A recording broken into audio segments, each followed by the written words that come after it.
नमस्कार दोस्तों, स्वागत है आपका मेरे YouTube चैनल सेलर एंकर पे। मैं हूं आपका दोस्त, आपका साथी, आपका सलाहकार अभिषेक मिश्रा। आज की जो वीडियो है आपके लिए बहुत इंपॉर्टेंट होने जा रही है। इस वीडियो को लास्ट तक देखिएगा और अपने कमेंट, लाइक, शेयर जरूर करिएगा। और अगर आपने मुझे इंस्टाग्राम में फॉलो नहीं किया तो इंस्टाग्राम में फॉलो कर लीजिए। मेरी इंस्टाग्राम की आईडी है abhishek.chiefofficer ABHISHEK.CHIEFOFFICER। सो अब क्वेश्चन आता है IMU CET 2021 की जो क्राइटेरिया है। अब इसमें कई बोलते हैं सर मेरे 65% है, कहीं बोलते हैं सर मेरे 72% है, 95% है। क्या मैं IMU CET 2021 दे सकता हूँ या नहीं दे सकता हूँ? तो इसके लिए जो एलिजिबिलिटी क्राइटेरिया है वो है 10+2 में आपके जो है 60% होने चाहिए एग्रीगेट मार्क्स PCM में, फिजिक्स, केमिस्ट्री, मैथ्स में। इंग्लिश में 50% चाहिए, या तो फिर आपके 10th क्लास में हो या 12th क्लास में हो, ये मैटर नहीं करता है। बट इंग्लिश में आपके 50% मार्क्स होने चाहिए 10th या 12th में से किसी में भी। और जो इसकी एज की क्राइटेरिया है, इससे पहले भी मैंने डाली थी, 17 to 25 है। तो जिसके 16 ईयर है वो नहीं दे सकता है, जो 26 ईयर का है वो नहीं दे सकता है। इसके ऊपर मैं वीडियो पहले भी बना चुका हूँ, तो मैं इसका स्टेप बाय स्टेप बताऊँगा। 29 जुलाई 2021 को इसके फॉर्म ऑलरेडी रिलीज़ हो चुके हैं। 29 जुलाई 2021 को इसका फॉर्म आ चुका है। 20 अगस्त 2021 लास्ट डेट है।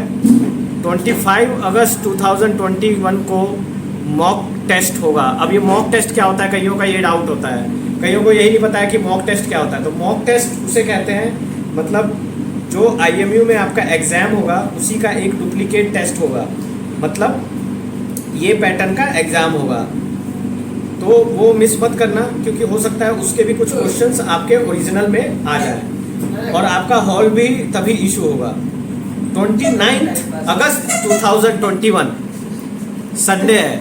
29 अगस्त 2021 संडे याद मत रखना। कई लोगों को ये कन्फ्यूजन होता है या मंडे को बैठ जाते हैं एग्ज़ाम देने और वो एग्ज़ाम नहीं दे पाते हैं। बाद में फिर वो उनको अफसोस होता है कि हम एग्ज़ाम नहीं दे पाए। 29 अगस्त 2021 को संडे है। संडे को आप अपना एग्ज़ाम दे देना। नमस्कार दोस्तों, स्वागत है आपका। 29 अगस्त 2021 को आपको एग्ज़ाम देना है। अब इस एग्ज़ाम में क्या पूछे जाएंगे, सवाल ये है। अब कईयों को डाउट है इसमें, कई 95% ले आए हैं लेकिन उनका बेसिक फंडा क्लियर नहीं है। अभी जैसे मान लो एक सपोज दैट एक दीवार है, एक क्वेश्चन पूछा गया था ओरल में। एक दीवार है, दीवार को आप धक्का लगा रहे हो, दीवार को धक्का लगा रहे हो तो दीवार में क्या फोर्स लगेगा। अगर आपसे मान लो ये सवाल पूछा जाता है तो आप इसका आंसर मुझे इंस्टाग्राम में दे सकते हैं। मुझे इसका आंसर जरूर दीजिएगा, यहाँ से पता चलेगा कि आप किस टाइप से है। एक दीवार है, दीवार पर आप धक्का लगा रहे हैं तो उस पर फोर्स कितना लगेगा, इसका आंसर मुझे इंस्टाग्राम में जरूर दीजिएगा। मेरी इंस्टाग्राम की आईडी है abhishek.chiefofficer। क्योंकि ये ओरल में पूछा गया है एग्जीक्यूटिव मैनेजमेंट में, और लड़कों ने काफ़ी कैलकुलेशन करने के बाद कुछ फोर्स बताए, 5 न्यूटन, किसी ने बोला 8 न्यूटन, किसी ने 10 न्यूटन। मैं आपके से जानना चाहता हूँ इसका आंसर क्या होगा।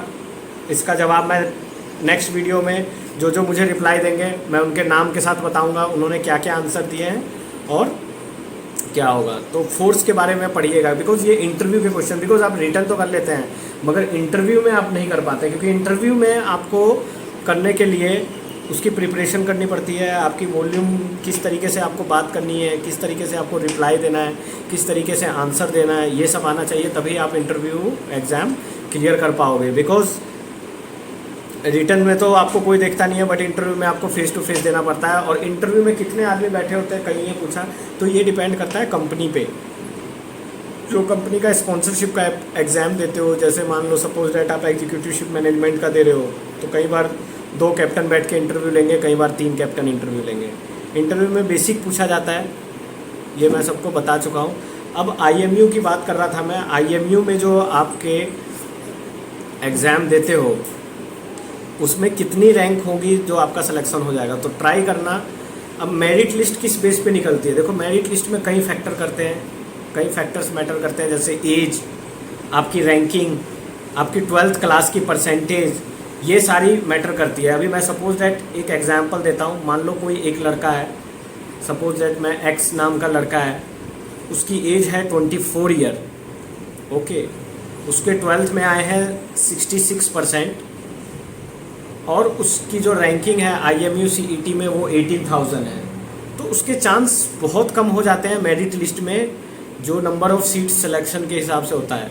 क्योंकि देखो उसकी एज भी ज़्यादा हो गई है, उसके क्या बोलते हैं IMU CET में रैंक भी इस तरीके से आया हुआ है, तो ये सब फैक्टर से मेरिट लिस्ट किया जाता है। मेरिट लिस्ट अब ये है कि जब जैसे IMU CET जो अगस्त में बैच स्टार्ट होगा, या जब भी बैच स्टार्ट होगा, अगस्त में तो एग्ज़ाम ही है, उसके बाद जो जिन बंदों की रैंक रह जाएगी वो फरवरी में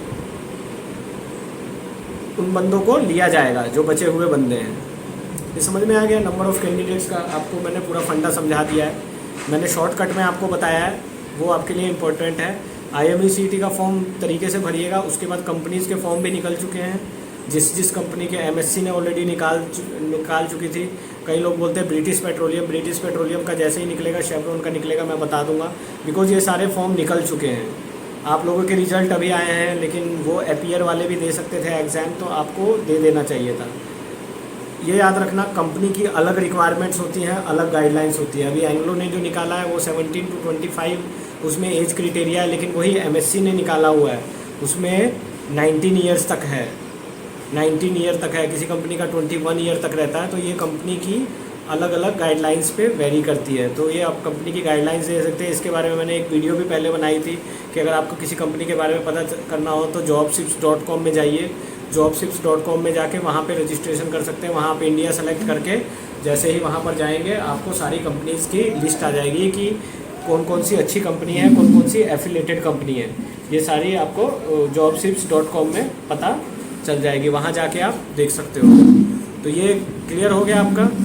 तो इन चीज़ों का आपको एग्ज़ाम देते समय ध्यान रखना। मैं नेक्स्ट वीडियो में और मोर क्वेश्चंस के साथ आऊँगा, क्वेश्चन एंड आंसर्स के साथ आऊँगा।